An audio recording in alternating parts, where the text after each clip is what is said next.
Hey YouTubers, I'm Jacob, and in this video I'll be installing the vintage air condenser and evaporator in my 1979 Ford Bronco. This is part of my bigger series of installing the vintage air AC kit in my 79 Bronco, so don't forget to subscribe to the channel to follow along. This applies to all the 70s era Ford trucks with the dent side bodies. I've included all the links to the products and tools I'm using in the description below, so make sure to click on those and check them out.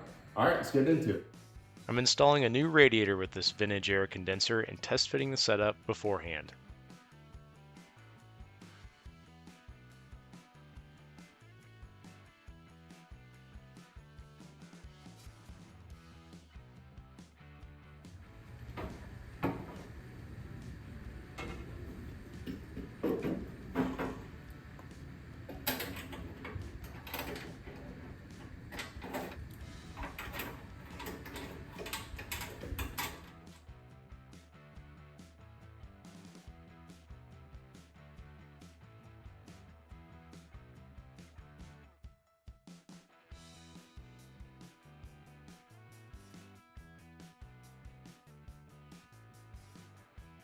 So I'm installing a new Leyland Global aluminum radiator along with this vintage air condenser, and I've got a little bit of discrepancy with how everything's lining up. It's looking like two of the bolts that hold the bracket on the condenser are actually interfering with the face of the radiator.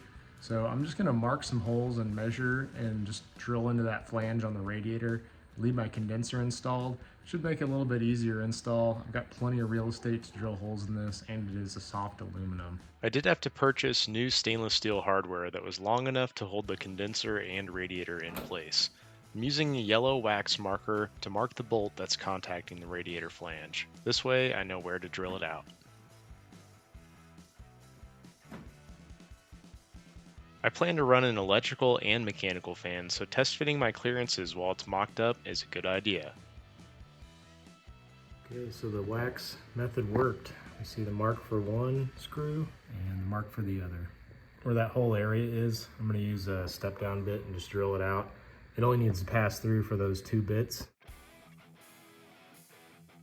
We are adding on a 12-volt fan. This will turn on when the temp switch flips over. It'll automatically trigger it. It's also going to be set up with our vintage air AC, so that when the AC kicks on, it'll be on a Trinary Switch, and I'll be able to kick the fan on as well.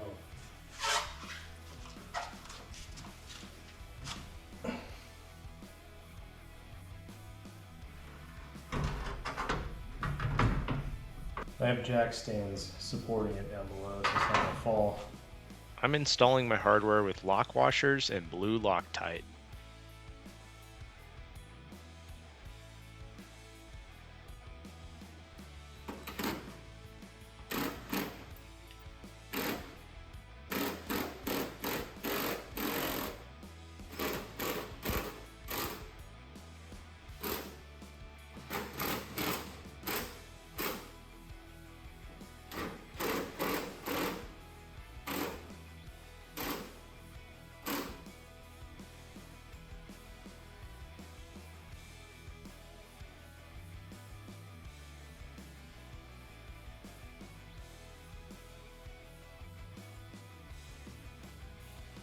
If your fuel vapor canister is mounted below the battery like mine, you'll need to relocate it before mounting up the Drier bottle.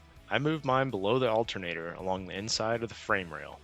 Alright, it's now time for us to install our Trinary Switch to our Drier. If you don't have an electric fan, you'll be installing the provided binary switch. Since we do have an electric fan installed on our Bronco, we're going to be installing the Trinary Switch. Some additional wiring to account for the electric fan. In should be to your left-hand side, so remove this one to install the Trinary Switch. And you're going to want to lubricate the O-ring that was provided with it before installing it with the provided mineral lube or oil. And then go ahead and screw it right in like that. So I did a little investigating, and for some reason, my Drier is opposite from what is shown. So it's shown into the left, and the switch should be installed on the front side, but this is actually a fixed nut. There's no way it's coming out of there. It's totally fixed. So it looks like it's gonna have to be attached to the back side, and I went ahead and did a little bit of clearance testing, and I think I should have enough room that this will actually fit. but I will say this is a little unusual. It is definitely not per the instruction. I went ahead and slid the bracket on here just to go ahead and test it out. Remove the nut and install our trinary switch.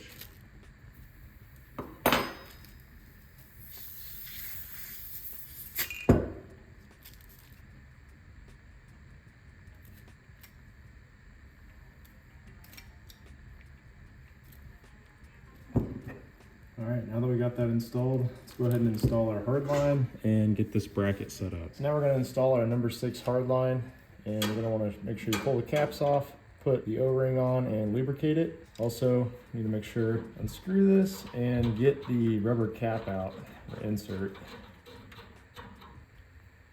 Nothing blocking it. I also want some on the threads here.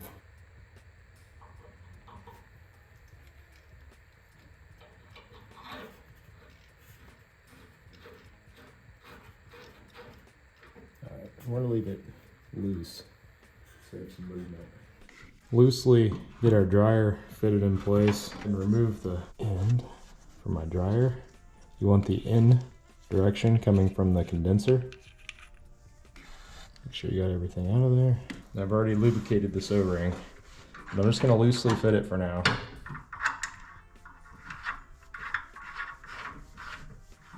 Looks like that trinary switch has just barely enough clearance there. We want this off the bottom by about 1/4 inch.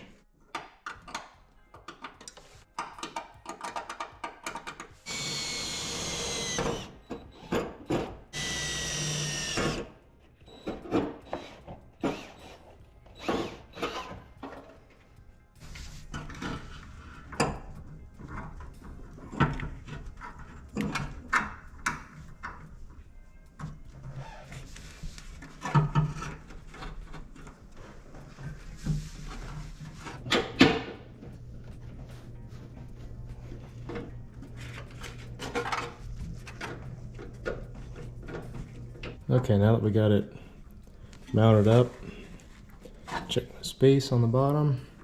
And just hand tighten these for now. Then I'm going to tighten down this hardware to have the dryer secure in place.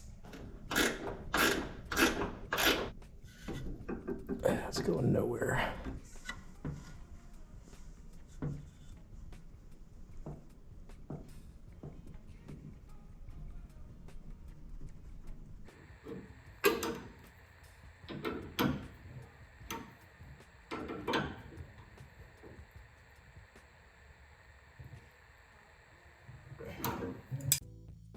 When installing the number 8 hardline, make sure the rubber caps are removed from the condenser prior to install.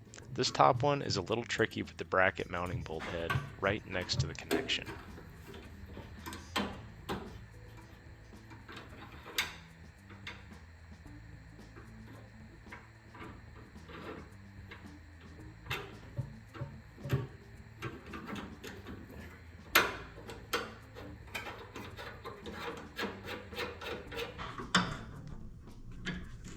Man, it's like right on top of each other. Okay, so the next step calls for putting on the clamps to hold these in place. And I'll be honest, this doesn't seem to line up the same way they show it in their directions and in the video. So I'm gonna actually pass on installing these for right now until I get the rest of the system hooked up. But I am going to take a piece of blue tape and just put it on this to remind me that I need to tighten this down and I need to install the clamps as well to hold them in place. But there are 3 clamps. There's one that's supposed to hold them in place here and then 2 on the inside, but they're not even close to where it was showing it originally. So I think we're just gonna go ahead and bypass that for now. Make sure I get everything hooked up before I clamp it in place.